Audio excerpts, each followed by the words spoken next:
حضرت دانل اللہ تعالیٰ کے برگزیدہ بندوں میں سے تھے، جن کا ذکر اگرچہ قرآن مجید میں صراحت کے ساتھ نہیں ملتا، تاہم اسلامی روایات، تفاسیر اور تاریخی مصادر میں آپ کا تذکرہ ایک نبی کم از کم ایک نہایت صالح اور مقرب بندے کے طور پر کیا جاتا ہے۔ آپ بنی اسرائیل میں مبعوث ہوئے اور اس دور میں زندگی بسر کی جب بنی اسرائیل شدید آزمائشوں، غلامی اور سیاسی زوال کا شکار تھے۔ یہ وہ زمانہ تھا جب بخت نصر، نبوکدنضر جیسے جابر بادشاہ نے یروشلم پر حملہ کیا، بیت المقدس کو تباہ کیا اور بنی اسرائیل کی بڑی تعداد کو قید کر کے بابل لے گیا۔ انہی قیدیوں میں ایک نوجوان دانیال بھی تھے، جن کے دل میں ایمان کی روشنی اور زبان پر اللہ کا ذکر تھا۔ بابل کی سرزمین شرک، بت پرستی اور جاؤ جلال کے غرور سے بھری ہوئی تھی، مگر حضرت دانل نے اس ماحول میں بھی توحید کا چراغ روشن رکھا۔ روایات کے مطابق اللہ تعالیٰ نے آپ کو خوابوں کی تعبیر کا خاص علم عطا فرمایا تھا۔ بادشاہوں اور درباریوں کے پیچیدہ خوابوں کی ایسی سچی اور حیران کن تعبیر بیان کرتے کہ سب دنگ رہ جاتے۔ یہی علم آپ کے لیے آزمائش بھی بنا اور عزت کا سبب بھی۔ ایک موقع پر بخت نصر نے ایک ہولناک خواب دیکھا، مگر وہ خود اس کی تفصیل بھول چکا تھا، اور درباری نجومیوں سے مطالبہ کیا کہ خواب بھی بتاؤ اور تعبیر بھی۔ سب عاجز گئے اور سزا کے خوف میں مبتلا ہوئے۔ ایسے وقت میں حضرت دانل نے اللہ سے دعا کی اور اللہ نے انہیں خواب بھی بتا دیا اور اس کی درست تعبیر بھی سکھا دی۔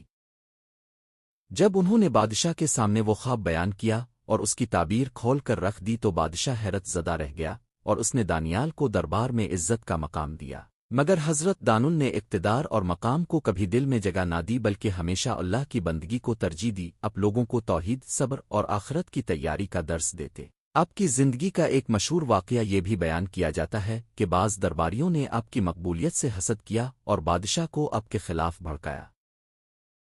انہوں نے ایک ایسا قانون بنوایا کہ مقررہ مدت تک کوئی شخص بادشاہ کے سوا کسی اور سے دعا نہ کرے۔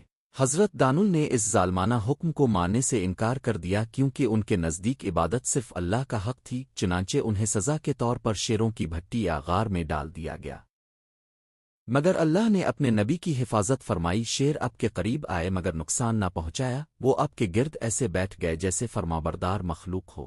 یہ منظر دیکھ کر لوگوں پر اللہ کی قدرت واضح ہو گئی اور بہت سے دل ایمان کی طرف مائل ہوئے۔ حضرت دانل کی زندگی صبر، توکل اور یقین کی زندہ تصویر تھی۔ اپنے قید، جلاوطنی، سازش اور ظلم سب برداشت کیا، مگر اللہ پر اعتماد نہ چھوڑا۔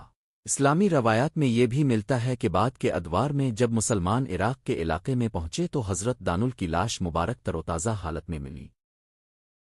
کہا جاتا ہے کہ آپ کا جسم مبارک وقت کے اثرات سے محفوظ تھا اور لوگ آپ کے وسیلے سے بارش کی دعا کرتے تھے۔ حضرت عمر کے حکم سے آپ کو باعزت طریقے سے دفن کیا گیا تاکہ لوگ قبر کو فتنہ نہ بنا لیں۔ حضرت دانل کی سیرت ہمیں یہ سبق دیتی ہے کہ طاقت اور اقتدار اصل کامیابی نہیں، بلکہ اصل کامیابی ایمان پر ثابت قدم رہنا ہے۔ اگر اللہ اپنے بندے کے ساتھ ہو تو شیر بھی نقصان نہیں پہنچا سکتے، اور اگر اللہ کی مدد شامل حال ہو تو قید بھی عزت میں بدل جاتی ہے۔ آپ کی زندگی ہمیں یہ بھی سکھاتی ہے کہ علم اگر اللہ کی رضا کے لیے ہو تو وہ انسان کو بلندی دیتا ہے، اور اگر بندہ حالات کے دباؤ میں آ کر حق چھوڑ دے تو وہ وقتی فائدہ تو پا سکتا ہے مگر دائمی کامیابی نہیں۔ حضرت دانل بنی اسرائیل کے ان عظیم رہنماؤں میں سے تھے جنہوں نے اپنی قوم کو مایوسی کے اندھیروں میں امید کا چراغ دیا۔ غلامی کے دور میں انہیں بتایا کہ آزمائش عارضی ہے اور اللہ کی مدد قریب ہے۔ ان کا ذکر تاریخ کے اوراق میں ایک ایسے مرد مومن کے طور پر محفوظ ہے جس نے بادشاہوں کے دربار میں بھی سچ کہا اور جنگل میں بھی اللہ کو یاد رکھا۔ ان کی دعائیں قبول ہوتی تھیں، ان کی زبان پر حکمت تھی اور دل میں خشتن الہی۔ وہ نہ مال کے طلبگار تھے نہ شہرت کے، بلکہ ان کی سب سے بڑی پہچان یہ تھی کہ وہ اللہ کے وفادار بندے تھے۔